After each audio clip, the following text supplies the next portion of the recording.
අපි අද බැංකොක් ඉඳන් ඩ්‍රීම් වර්ල්ඩ් යන. ඩ්‍රීම් වර්ල්ඩ් යන්නත් බස් දෙකක යන්න තියෙනවා. ටැක්සි එක යන්න නැතුව අපි බස් එකේ යන්න තමයි ප්ලෑන් කරේ. ටැක්සි එක ගියොත් සාමාන්‍යයෙන් ටැක්සි එකට පදන් රුපියල් 3000ක් 3500ක් විතර යනවා. මේ තියෙන මැප් එක මම දැම්මා කට්ටියට බලා ගන්න ලේසි වෙන්න. ඒකේ අපිට බස් වල යන්න ඕන විදිය, බස් එකේ නම්බර් එක එහෙම ඔප්ෂන්ස් පෙන්නනවා. ඕගොල්ලන්ට ඕගොල්ලෝ ඉන්න හොටෙල් එකේ ඉඳන් ඒක බලා ගන්න පුළුවන් ඩ්‍රීම් වර්ල්ඩ් වල මැප් එක දාලා.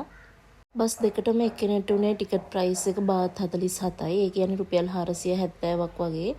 ඒ කියන්නේ අපිට යන්න රුපියල් අපි දෙන්නටම රුපියල් 1000ක් වගේ, එන රුපියල් 1000ක් වගේ තමයි. හරිම ලාභයි.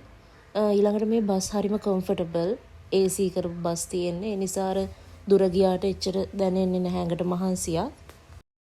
ඔයාලත් අඩු වියදමෙන් බැංකොක් යන්න බලන් ඉන්නවා නම් පබ්ලික් ට්‍රාන්ස්පෝර්ට් යූස් කරන්න. ටිකක් වැඩිපුර ඇවිදින්න තියෙනවා, ටිකක් ටයිම් එක යනවා. හැබැයි ගොඩාක්ම ලාභයි. නැත්තම් පුළුවන් අර Grab හරි Bolt හරි කියන ඇප් දෙකෙන් ටැක්සි දාගෙන යන්න. හැබැයි ඉතින් ටිකක් ඒක වියදම් වැඩි, මහන්සිය අඩුයි. අපි බස් එකේ ඇවිල්ලා කිලෝමීටර් 40 ගාණක් බස් එකෙන් බැහැලා ටිකක් පයින් යන්න ඕන ඩ්‍රීම් වර්ල්ඩ් එක ඇතුළට යන්න. ඒ ගියාට පස්සේ යාළගේ ෆ්‍රී ෂටල් සර්විස් එකක් තියෙනවා. ඒකේ අපිට යන්න පුළුවන් ඩ්‍රීම් වර්ල්ඩ් එන්ට්‍රන්ස් එකටම. ඒකෙ හිම බලාගෙන ඉන්න ඕනේ නැහැ අපි කට්ටිය පිරෙනකන් කියලා ෂටල් එකට. ඒක අපි ගිය ගමන් ඒ තියෙන එක යනවා. ඊට පස්සේ අපිට පුළුවන් එතනින් අපි ඔන්ලයින් බුක් කරපු ටිකට් එක print කරලා ගන්න ඒගොල්ලන්ට කියලා. ඒක අනිවාර්යෙන් ගන්න ඕනේ. අපි ටුවර් එක යන්න සතියකට විතර කලින් ඔන්ලයින් ඩ්‍රීම් වර්ල්ඩ් එකට ටිකට්ස් දෙක බුක් කරා. ඒ බුක් කරේ Klook කියන වෙබ්සයිට් එක through. ඒකේ ගොඩක් වෙබ්සයිට් තියෙනවා එක එක ඒවා. ඒ වුණාට හැම එකම ෂුවර් කරන්න බෑ. ඒ නිසා ඔයාලා ඒක ටිකක් හොයලා බලලා ෂුවර් කරන්න පුළුවන් වෙබ්සයිට් එකකින් ටිකට්ස් බුක් කරන්න. ටිකට් ප්‍රයිසස් ගත්තොත් එක්කෙනෙක්ට US ඩොලර් 30ක් තමයි ටිකට් ප්‍රයිස් එක වෙන්නේ. එතකොට දෙන්නටම US ඩොලර්ස් 60ක්. ඒක මං හිතන්නේ ඔයගොල්ලෝ බුක් කරන දවස් අනුව ටික ටික වෙනස් වෙනවා. ඊළඟට මේකේ පැකේජස් තියෙනවා ලන්ච් එකත් එක්ක ගන්න පුළුවන් එක. අපි ගත්තේ ලන්ච් එක නැතුව. ඔයගොල්ලන්ට කැමති නම් ලන්ච් එකත් එක්ක තියෙන එක try කරන්න පුළුවන්. මේකේ ඇතුළට යනකොට මැප් එකක් හම්බෙනවා. මුලින්ම ගිය ගමන් තියෙන මේ කේබල් කාර් එක. මේක නිකන් නගිනකොට නම් බයයි වගේ හිතුණට එහෙම බය වෙන්න තරම් දෙයක් මේකේ නැහැ. ඊට පස්සේ අපි මුලින්ම ගියා මේ පොඩි ළමයින්ට යන්න තියෙන එකක් මේක. ඒ වුණාට අපි ගියා අපි හිතුවා මේක වේගෙන් යයි කියලා. හැබැයි මේක පොඩ්ඩක්වත් වේගෙන් යන්නේ නැහැ. ඒ විදිහට එක එක ඇක්ටිවිටීස් තියෙනවා ඔයගොල්ලන්ට කරන්න. ඔයගොල්ලෝ කැමති විදිහට කරන්න පුළුවන්. මේකේ ගොඩාක් රිස්කි ඒවත් තියෙනවා, සාමාන්‍ය ඒවත් තියෙනවා. අපි නම් ගොඩාක් රිස්කි ඒවා ගියේ නෑ, රෝලර් කෝස්ටර් වගේ ඒවායි. මොකද අපි දෙන්න විතරක් ට්‍රැවල් කරන වෙලාවක ගොඩාක් ලොකු රිස්ක් එකක් ගන්න බයයි අපි දෙන්න. කවුරුත් උදව්වටත් නැහැ. අනිත් එක අපි එහෙම ට්‍රැවල් ඉන්ෂුරන්ස් එකක් දැම්මෙත් නැති නිසා ටිකක් බයයි.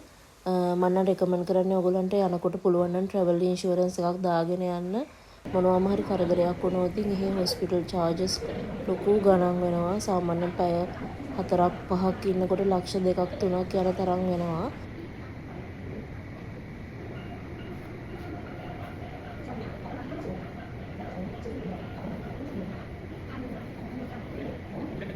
මේකේ තව ස්නෝ ටවුන් එක තියෙනවා. ඒක නම් ලොකු දෙයක් නෑ, සීතල තමයි. මේකේ බූට්ස් හම්බෙනවා, සොක්ස් හම්බෙනවා, ජැකට් එකක් හම්බෙනවා. ඔලුවට දාන්න මොකුත් හම්බෙන්නේ නෑ. ඒ නිසා ගොඩාක් සීතල දැනෙනවා වැඩි වෙලාවක් ඉන්න බෑ ඇතුලේ. ඒක නිසා අපි ගිහිල්ලා ඉක්මනට ආවා විනාඩි 15ක් 20ක් වගේ ඉඳලා.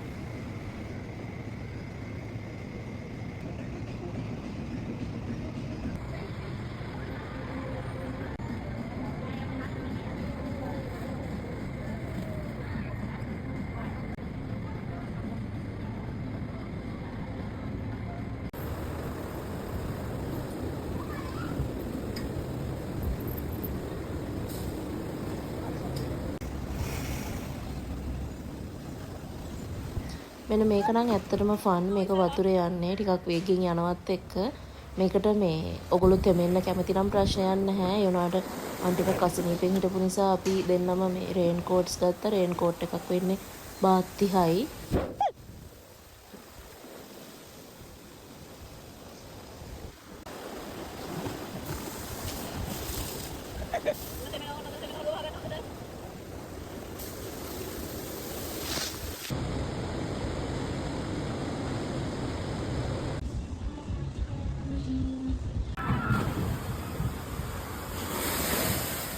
නෑ නෑ ඇත්තට තිබ්බා. Again one more now. I think game two. Game two. Power mana power. Wow, very good. Okay, last game. Last game. Power mana. Super plan on fire.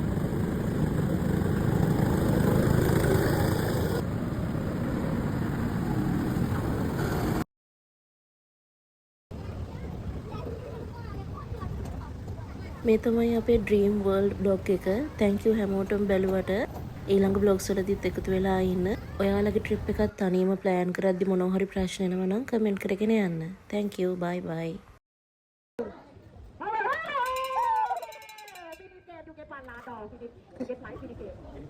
You can do this or this or this. How is it?